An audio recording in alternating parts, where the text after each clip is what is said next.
I feared what I couldn't control. I kept seeing the headlines: burnout, sudden diagnoses, anxiety everywhere. And I realized something ugly in me. When I felt weak, my heart didn't run to Allah first. It ran to outcomes, test results, appointments, a plan that promised certainty. And if the plan looked shaky, I'd spiral, like peace depended on the system never failing.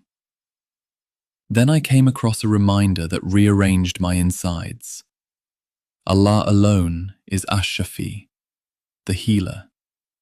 Not the pill, not the doctor, not the diagnosis.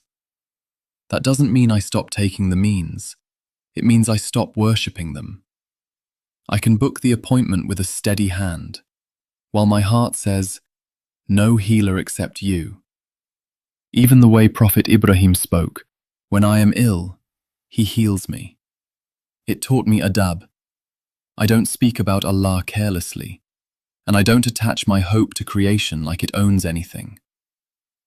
So now, I still take the means, because that's part of obedience. But the thing I'm trying to heal first is my dependence. Because if my heart clings to the means, it will collapse when the means fail. And if my heart clings to Allah, even sickness can't steal my breath. Allahumma rabban nas, adhib al-bas, ishfi anta ash-Shāfī, la shifaa illa shifa'uk, shifan la yughadiru saqaman. O Allah, Lord of mankind, remove the harm, heal. You are the healer.